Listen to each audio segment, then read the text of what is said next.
Hello friends, welcome to రుచి వంటిల్లు. ఈరోజు మనం బెండకాయ గుజ్జు పచ్చడి చాలా టేస్టీగా ఎలా తయారు చేసుకోవాలో చూద్దాము. ఈ బెండకాయ గుజ్జు పచ్చడిని మనం చాలా సింపుల్గా ప్రిపేర్ చేసుకోవచ్చు. వేడి అన్నంలో నెయ్యి వేసుకుని తింటే చాలా బాగుంటుంది. చేసుకోవటం కూడా చాలా ఈజీ. సో లేట్ చేయకుండా వీడియోలోకి వెళ్ళిపోదాం.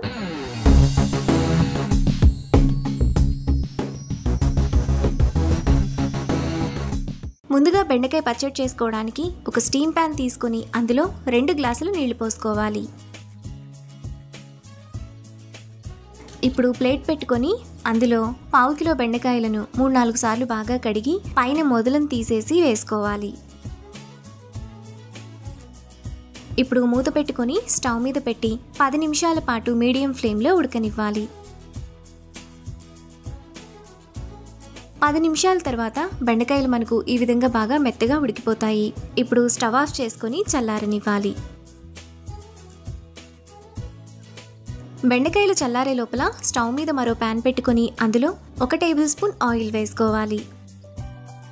ఆయిల్ వేడైన తర్వాత 15 ఎండుమిరపకాయలు వేసుకొని మీడియం ఫ్లేమ్లో ఫ్రై చేసుకోవాలి.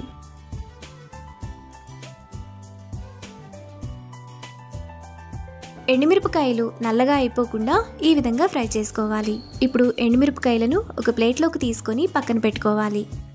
తరువాత మిక్సీ జార్లో ముందుగా మనం ఫ్రై చేసుకుని ఎండుమిరపకాయలు వేసుకొని ఒకసారి మాత్రమే తిప్పుకోవాలి. ఇలా వేసుకున్న తర్వాత ఎండుమిరపకాయలను ఒక బౌల్లోకి తీసుకోవాలి.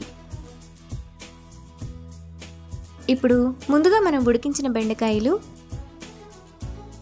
టేస్ట్కి తగినంత ఉప్పు వేసుకొని ఎండుమిరపకాయల కారమంతా బెండకాయల్లో కలిసేలా బాగా కలుపుకోవాలి.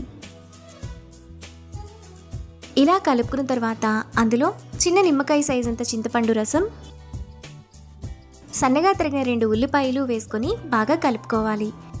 ఈ బెండకాయ గుజ్జు పచ్చడిలో ఉల్లిపాయ ముక్కలు ఎక్కువగా ఉంటేనే టేస్ట్ బాగుంటుంది.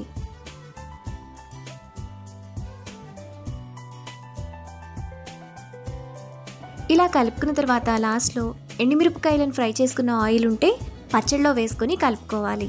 ఈ ఆయిల్ కలుపుకోవడం వల్ల ఫ్లేవర్ చాలా బాగుంటుంది.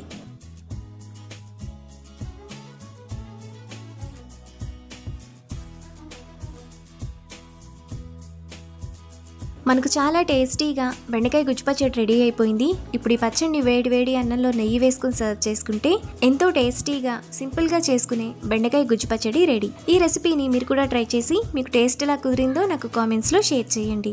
ఈ వీడియో కనుక మీకు నచ్చినట్లయితే లైక్ చేసి, షేర్ చేసి, సబ్స్క్రైబ్ చేయండి.